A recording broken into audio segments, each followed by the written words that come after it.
of Millionaires Are Made, the show where we believe you can be a millionaire in all 6 aspects of health. That's right. Every week, we go over episodes on how to improve your spiritual, social, mental, obviously your financial, your physical, and like today, your intellectual health. Today's episode, we're focusing on how to improve your intellectual health with learning. If you have never seen Millionaires Are Made, this is the show where we believe that every person you meet knows something you don't, and there's something to learn from everyone in this big, beautiful world. We are on a mission here to teach the world how to grow into the healthiest, happiest versions of themselves in all 6 aspects of health. So hopefully this episode can teach you a few tricks on how to improve your intellectual health. So we went out and got 3 awesome guests to give you 3 awesome tips on how to improve your intellectual health with learning. And in the spirit of authenticity, we don't talk about our tips or our knowledge before the show starts. So when our guests tell you their advice, it's going to be our first time hearing them as well. It's going to be exciting. Audience, this is an interactive show, so please comment however you're watching. We will put it live and ask it on air. Real quick, we're going to do a shout out for some of our followers that we love to do with every episode. So if you aren't following us, you can't be shouted out, obviously. On Facebook, we got Robin Wolf, Instagram, Matt and Dina, TikTok, Keep It Blunt. And on YouTube, Let's Talk Ideas. Thank you all so much. Real quick, we're going to go over our sponsors for this episode. We got some awesome ones. So first off, I want to give a shout out to Sarah Jones. Sarah and her husband used to be buried in debt, and they were not so happy in their marriage. Eventually, they wiped clean all their knowledge, relearned, and built a new financial foundation and want to do the same for you. Now they are happy, wealthy, and travel the U.S. in a 75-foot RV and 14 cars behind them and enjoy their lives. Next, we have Parent Win Solutions. Parenting is tough, and no one warned you that half of it feels like guessing. Sounds about right. Parent Win Solutions is the partner that you wish you had on day one. No lesson plans to memorize, no videos to binge, just simple steps that cut stress and help you connect with your child without losing your mind. If you want a calmer home and a guide what actually gets done, go check out Parent Win Solutions. Next, we have Bonnie Hardy. Bonnie is actually one of our favorite guests. First time she was on this show, she was actually homeless and now has a thriving business, all because of Millionaires Are Made, obviously. Just kidding. She owns a women's empowerment coach. She's in Atlanta, Georgia, specializing in mindset, gratitude, and personal development. Bonnie offers a unique approach, combining vision boards with the wheel of life, and manages her own Airbnb that hosts these sessions. Go check out Bonnie right now. And our last sponsor for this episode is the infamous Brian Wright. If you want to write a book, are writing a book, need help publishing it, Brian's the guy. If you want to advertise your brand to high-level entrepreneurs and personal growth leaders, reach out to him. He is the founder and the editor of Ultimate Achievers magazine, where industry icons meet a content-first audience. Definitely go check out Brian. He is fantastic. What else do I have to talk about before we get our guests? First off, that's a huge deal, huge deal. So this is our first 2026. It's like our 3rd episode, something like that. We have our whole guest schedule lined up for the next 6 months. If you want to be a guest, hit us up, comment, check us out. We'd love to have you as a guest. We are also, for the first time, allowing guest hosts. We've had tons of people saying, oh, I want to start a podcast. I don't know how to host or whatever. And actually, our next episode is going to be our first time guest host, Ina. So if you want to watch, that'd be awesome. But if you want to be a guest host, let us know as well. And on that note, we always need topic ideas. We are doing so many episodes. We do 2 every week, and the world is our oyster, but we always run out of topic ideas. If you have something you're struggling with and want us to help you get through, we'll go find 3 guests and give you 3 tips to learn that. We also have launched this year. It's a big year for us, I know. We've launched a couple of things. So we have merchandise. We'll drop that link right now. Awesome shirts, hats, stickers, all that fun stuff if you want to help support positivity and growth. Yeah, there's that little QR code right there. Scan that, grab an awesome shirt, grab a hat, and go help promote the world growing. We also launched our first course. It's been about it's almost been 2.5 years we've been doing this, about 220 episodes, and have hit the top 100 on Apple. And that's pretty awesome. If you want to know how the hell we did it, we're going to tell you. We launched our first course. Shoot a comment or click a link and go check it out and let us know what you think. Dun, dun, dun. Oh, and the final huge ass thing we're doing is Billionaires Are Made. Our next rendition of Millionaires Are Made. We'll be starting this here very soon, where we do one-on-ones with a guest that has already been on Millionaires Are Made that people have been begging to hear more from, and we will share and teach even more in depth of their knowledge. I think that's about it. I think it's time to bring Jeremy out. Let's do it. Jeremy, tell us, who are you?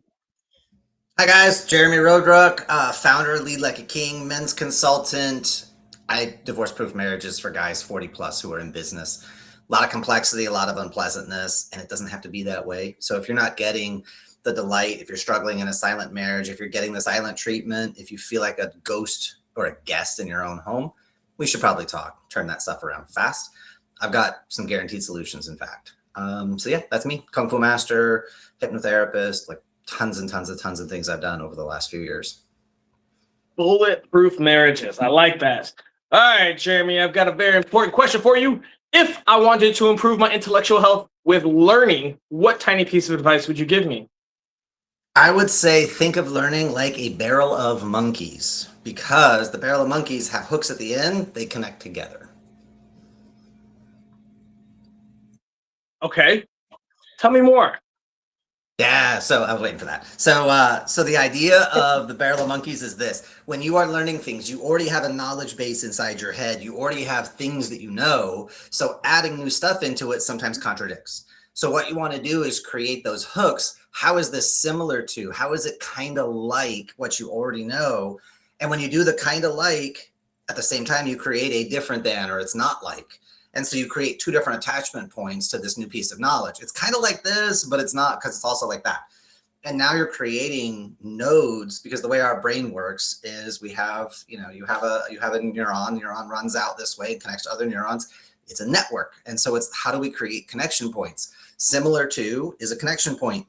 Different from is also a connection point, because it's not like that. It's, and then we can split hairs. And so that's how you begin to take a mass of knowledge and you begin to add new stuff into it as you create the hooks for here's what it's kind of like, but you can create another hook to here's what it's not. And so that creates those contrasts. And you begin to start seeing patterns. You begin to start organizing your information for a purpose. That's what we call knowledge. And then the next level is apply it with compassion. We call that wisdom. All right, very cool. Jeremy, that's great info. Great tip on learning. I like it. Where in your life journey did you learn this advice?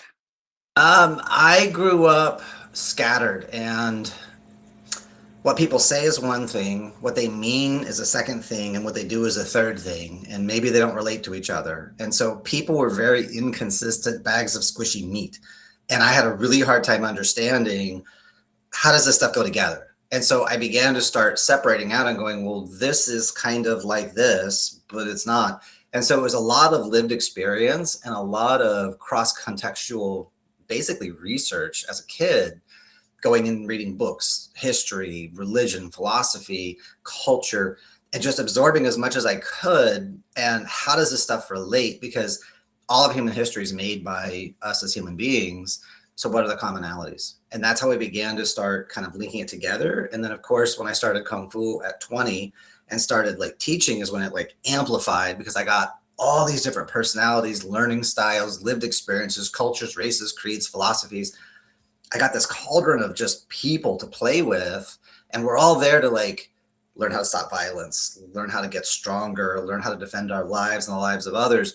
That gave me this wonderful place to play and begin to start seeing this. And how can I give somebody this idea they're struggling with? How can I relate it to where they are at and what they already know to get them in motion? Because once they're moving, they're much easier to guide. If you wait till people are motivated, it's kind of like pushing a brick. It takes a while. But if we can get them rolling, it's like, oh, now it's easier to guide. And so that's kind of how I figured it out. Partially lived experience, partially Kung Fu mastery. Kung Fu, man. Real life examples. Awesome. Thank you so much, Jeremy. We're going to move on to our next guest, Rion. Rion, tell us, who are you? My name is Rion Westfall, father of 4. Been married to my wife here for a couple of decades and loving every minute of it. I'm the founder of 537BD Business Development, and this is my 9th company. I've traveled around by trade. I'm a mechanical engineer in business, and I've traveled and worked in about 15 different countries, speak a couple of different languages. And so yeah, that's what I'm here. Man, a hero among men. All right, Ryan. I got a very important question for you. It sounds like you might be the right person to answer it. If I wanted to improve my intellectual health with learning, what tiny piece of advice would you give me? The piece of advice to increase your learning, your intellectual health, would be to understand that 5% of your actions are actually from your conscious side. 95% of your actions are from your subconscious. So the answer would be to learn how to train your subconscious. Do you have a little bit of advice on how to do that for us? Absolutely. So there's one book out there that is written that is the most referred book above any for business, and it's called Think and Grow Rich. Napoleon Hill, he wrote this, and if you do kind of a study on his life, he spent decades researching this and researching some of the most successful people out there. And the aspect that he brought up was this aspect about the thinking, about your subconscious. And there's a gentleman actually alive today. His name is John Mitchell. He did even a deeper study on this. He wrote a book called The Missing Secret. So this is a throw out to him as well.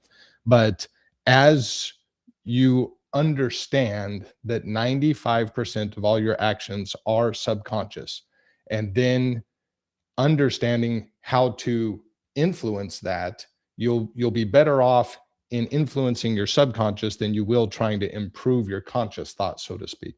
And as we do that, I know there's a routine that John has developed. It's about a 12-minute routine every single morning in how you speak to yourself, the goals in which you set for yourself and how you achieve those, how you go about working on those. Those fundamentals have improved tremendously the individuals that actually do this on a regular basis. And where do we find that 12-minute routine? That is John Mitchell, and he has a program called Think It, Be It. And he's developed it. He's actually currently working out of the University of Texas, but he has a book called The Missing Secret. And so you can go in there and follow that program and everything there. He works with, very, very, very successful people. He calls the top 2% in the world is what he calls them. And these individuals are people who are focused on, hey, I'm going to train my subconscious. And I can tell you, your next question is, hey, when did I learn this? This was just last year, right? So for me, being aware of this and realizing, okay, all of my learnings and education and coming up in engineering and business and starting all these companies and working in all these different industries and doing private venture equity deals and things of that nature. Last year, as I really started pushing into my coaching and my helping of SMBs and the owners and leaders, that's when I realized there was something more to being able to work with our own minds, with our own thoughts, to actually take ownership of our thoughts. We're often in kind of chaos. We think this, we're always kind of bouncing around, but really being able to influence our subconscious, being able to train intentionally our subconscious, kind of like some of what Jeremy was talking about. Our brains are extremely powerful. And if we learn how to train those in a favorable way, there's just more light bulb moments, more connectivity, more ability to actually achieve the success and the things that we're hoping for in a much faster, more clear avenue. I love it. So I was going to ask you that question, but you answered it. So we'll wrap this up. We'll move on to our next guest and we'll bring you back out in the round robin. Thank you so much, Ryan. And next up, we have George. George, tell me, who are you? Hey, Austin. Yeah, happy to be here. My name's George Rivera. I'm a husband, I'm a father of 4, and I help cash rich, time poor founders buy back 10 to 20 hours a week or more without sacrificing growth by removing themselves as the bottleneck and installing an operating system that can run the whole business without them. And, my edge is that I've lived both sides of this. I've built and I've scaled real businesses with real stakes, $400 million in sales in my 30 plus years online. And I felt the hidden cost, the calendar that owns you, the constant cortisol dopamine loops, the false progress that looks productive, but it's like quietly stealing your life at home. And I drew a line in the sand around what matters most is I'm not building success that my family only hears about. And so my buyback time formula, it's not productivity. It's not, what it is identity level reinvention from heroic operator to present husband and father, from busy to sovereign, from I have to do it to the system does it. So my formula is the formula that turns a founder's success from where they're trapped to a life that they actually love to live. And so, yeah, that's what I do. Awesome. All right. Well, I've got an important question for you. If I wanted to improve my intellectual health by learning, what tiny piece of advice would you give me? Yeah, I'd say, it's hard to learn when your calendar is completely full of things. And if many of those things are things you shouldn't be doing, speaking from experience as a business owner, my day was full of things that I could have other people do. So I think prioritizing the things that only you can do as a founder or as a business owner, and like that's where you put your energy and effort in, that creates a lot of clear space for thinking, for reading, for learning more things that maybe you were too busy or too stressed out to do. So yeah, having control of your calendar would be the first thing that I would do. But there's a process in getting there to identify the things that are stealing your time, get that off your plate, control your calendar, and you'll have plenty of time to reduce stress, to learn it in a way that's not coming out of panic or fear or desperation. Panic, fear, or desperation. Sounds like most young entrepreneurs. All right, tell me, where on your life journey did you learn this advice? Yeah, so about 11 years ago, my dad, he had a very successful medical career, but he was very frequently not at my games, not at events in life growing up. And so 11 years ago, he was diagnosed with cancer, only given a few months to live. A couple of weeks before he passed away, he said, "Don't miss Leo's games. I missed too many of yours. Leo's my son." I was already blowing moments with my son, and it gave me a flashback to the years where he wasn't there for my games, and I wondered, was I even important or not? He confirmed that he was, but he wished he could go back in time and redo my childhood. And so at that point, I said, it stops here. So I'm going to find a way to be present for the games and for the moments that matter. And so, yeah, I'm happy to say I never missed any of my son's games. I taught my son how to negotiate real estate at 8 years old. He's got a podcast current day. He just turned 11, had 25 guests before turning 11. So that's just evidence of a present father and the things you can do when you're actually at home and not stuck in the founder prison, as I call it. Good. All right. Well, is Jeremy still with us? Jeremy's still with us. We got a couple minutes, maybe. Let's bring everyone out and start our round robin here. We'll start with Jeremy because we know he loves to talk. Oh, he may not be here. Yeah, I think he might be gone. All right. Well, let's start with this then. Ryan, can you refresh what your tip was for us on how to improve your intellectual health by learning? The refresh the tip is to learn to train your subconscious, and tactically hunting. I mean, this is what I work on. Tactically hunting the patterns in our life can expedite that. All right, George, what are your thoughts? Yeah, no, that's awesome. Yeah, what would be kind of like the first step in training the subconscious? in the way that it was taught to me is, one, being able to understand where you're headed, what your goals are, right? We talk about vision boards. Those are kind of a common thing that most people use, but in this case, it's much more detailed. When you lay it out as far as your personal goals, your mental goals, your spiritual goals, your financial goals, there's a lot of those pieces that subconsciously, how we talk to people, for example, using people's first names. So if I'm going to talk to George, hey, I'm going to call George by his name several times. So I'm going to mention George's name several times. There's key powers of influence that when we tell ourselves who we want to become and how we want to act. And we do this over and over and over. It takes, what was it, about 21 days to kind of start creating a habit of something, of changing a behavior. But when you do this for 21 days, 42 days, 3 months, 4 months, 5 months, 6 months, and you're continually modifying what you're telling yourself every single morning. I do this before I get out of bed, even before my workouts, where as I'm training myself and telling myself basically who it is I'm going to be, I have found that my weekly and daily activities are much more on point. I have a lot less distractions in my mind. There's always still the distractions of the world, right? The phone calls, the emails, and all this stuff that come in play. But the distractions in my head have tremendously cleared up as I've started doing this. And my relationships with people are only getting better. So in fact, so much that I've actually got my wife kind of on it and my children. I've still got 3 at home. And they're still, guiding them how to act in this manner to be able to train their subconscious. And as I was mentioning to you earlier, my daughter, they just won state championship for cheer here in the state of Texas. And we started this here about December for her.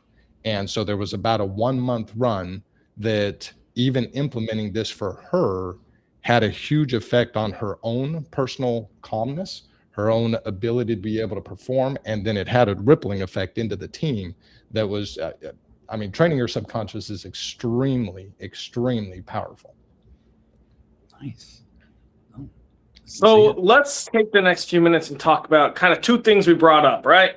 So we talked about the physical brain structure of learning with nodes and synapses and all this fun stuff. And then we talked about the subconscious. George, which one you want to take? I'm definitely fascinated now on the subconscious. It's something that I think we could all put more of an effort and focus in on, because it's so vital to how we perform. But it's just something that I think a lot of people don't think about, or they don't think that they can affect or impact. So the subconscious is fascinating in psychology, especially with Freud and Jung, who, years ago, there's a lot of controversy with them and a lot of the stuff they did, but they started off a huge school of thought in psychology with the subconscious and the collective unconscious and all this other beyond your thoughts. So, Rion, tell us a little bit more of how you train your subconscious. So if 95% of your actions and thoughts are subconscious, right? How do we fix that? How do we penetrate that? How do we start working on that outside of the 12-minute routine that you recommended? Outside of the 12-minute, well, first, I gave you the reference to John Mitchell. He's done a lot more study on this in his book, and every program goes into a lot of that detail. But I will tell you, I know working with my clients where we are tactically hunting patterns, that is a key aspect to learning your own behavior, learning how it is you're acting, not only in business life, but in personal life. So George talked about time and schedule, right? If you're going to own your revenue, if we're speaking business, then you have to own your time. You have to be in control of that. You have to own your thoughts. And your question, Austin, about how is it that we look into our subconscious, it's an unnatural thing. It really is. But the one thing about our subconscious I've learned is it is extremely trusting, right? If you tell your subconscious, hey, the sky is purple, the sky is purple, the sky is purple, and you tell yourself that so frequently, so often, eventually, what is your mind going to start thinking? Your subconscious is going to start thinking that the sky is purple. And you're going to see that purple shade in the morning and the evening, and then you're going to see it basically throughout the entire day. You know the power of your mind if you consistently do something over and over and over consistently. It's kind of like the elite athletes, right? I've always been amazed at elite athletes. Being an athlete myself, it's one of those aspects where when you see a Tom Brady or, something of that nature, where they're sitting there hours before. They're just on the field. They're either sometimes walking the field, they're sitting on the bench. What are they doing? They're rehearsing. They're rehearsing. They're running the plays through their mind. This person does this, I do this. This person does that, I do that. They're running the reactions of everything that they're going to do, all of the study that they've led up to. They are training their subconscious so that when in the heat of the moment, the subconscious is a player that comes out on the field for you, doesn't sit on the bench. You're not relying on something that you haven't trained. Yeah. And so when you have the ability to actually start training your subconscious and taking moments in your days, in your weeks, and actually planning intentionally that training, again, clarity is power. It's power for action. And so when we have that ability to train our subconscious, we run into that clarity. That clarity is power, and we're able to take action steps that otherwise we wouldn't be able to make. All right, George, how are you going to follow up on that? What are your thoughts? Yeah, it's a tough one. Just generally speaking, I know how like our subconscious, like it's always running, whether we're aware of it or not. And if we're not really satisfied with the life that we're living, then just from this discussion, I'm hearing like we have to train our subconscious to point it in the direction that we want to go, so that it's not just reacting on autopilot, which is really just the subconscious doing its thing with the programming that it's had for decades in some cases, and refreshing it. So when you say, Ryan, like you could train your brain or your subconscious to believe that the sky's purple, like, it's almost like you have to like train it for the destination that you want to go to, even if the current one doesn't reflect it. And you're almost like, I don't want to say lying, but you're twisting the truth a little bit so that you can train it to that, hey, we're not there, we're where we want to be. Eventually the life and the reality catches up to that, because the subconscious is already acting in that direction. Hopefully that makes sense to someone somewhere.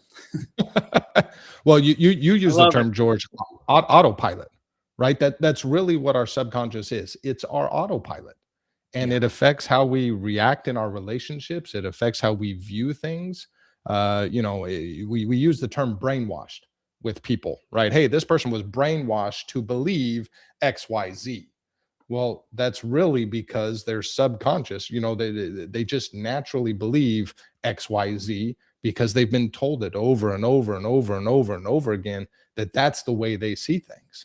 And, our relationships with people, whether we're kind and forgiving, right? This segment is about intellectual health, right? If we believe that learning how to train our subconscious, learning how to be our better selves from who we want to become, and then allowing that intellectual health. I mean, intellectual health is key, paramount key, especially for founders and leaders. If you're not clear with your message, with your tone, with your confidence, that bleeds through. And people can smell that, just like a skunk when you're driving down the road and you hit that moment, and everybody knows what I'm talking about. You're like, oh man, who let it rip, right? And we just know it. We can see that. We can sense it. And so absolutely, if we're not doing that, and again, I'm preaching from the aspect where I just started learning the power of this last year, and all these things I've done in my life, and trying to improve my own intellectual health, my own learning, right? I've got people I'm responsible to, I'm accountable to, right? I've got businesses that got 100 employees and $50 million a year, and I have to help them progress. Well, I've got to be progressing myself. How do I do that? And so absolutely 100%, I believe training the subconscious is a tool, is a key that at least for me was going unchecked for many, many, many years. All right, guys, we got to wrap this up, and there's one last task we have to do.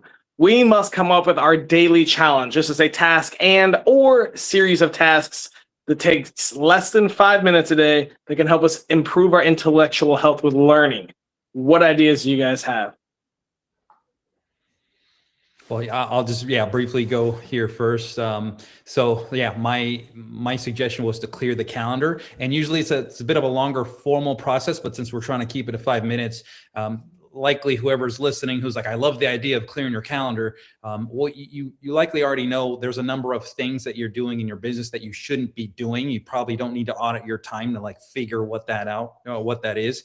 You need to audit your time to like get all of it out. But there's, like I said, 2 or 3 things that everybody's doing that they're like, I know I shouldn't be doing this. So find a way to get that off of your plate so that you can, buy back that time on your calendar to then utilize that time to free up space for learning. So that would be my thing, is jot down 2 to 3 things that you know that you shouldn't be doing, and then get it off your plate. With AI these days, it's easier than ever to just state, this is what I'm doing. Help me delegate this, or it could either be eliminated, could be automated, could be delegated. Figure out which one that those things fall under, and get it off your plate as fast as possible. And don't just use that time to take on more things, because that's one thing that people tend to do. Don't ask me how I know, but focus on making that time for learning. All right. So for you, I've got delete one thing every day from your work calendar. That'll do it. And you already know. So even if you're not an entrepreneur, if you're not an entrepreneur, you don't have a business or whatever. Figure out something. Tell your boss you have to delete this meeting because you have to go learn. Yeah, exactly. And they'll appreciate you for that, because be more efficient. Yeah, there's a good argument. Ryan, anything you want to add before we wrap this up? I'm going to piggyback off of George right here. If you can see it, I wrote here a little while ago about the difference between a digital calendar and a paper calendar. I've oscillated between the two for many, many different times. They both have their pros and cons, but if I were to pick one, it would be the written calendar. Every week I write down, and here's the takeaway, is to that day, I do it for the week, and I also do it for every single day. I write down 3 things that I'm going to accomplish. I'm going to do 3 things that move the needle, right? And regardless, come hell or high water, whatever it is that day, those are the 3 things I'm focused on.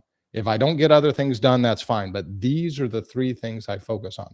And as I follow that system every day, these are the 3 things. These are my top 3, and just focus on getting those 3 things done, then that's when results start to multiply and compound on each other. So great take, George.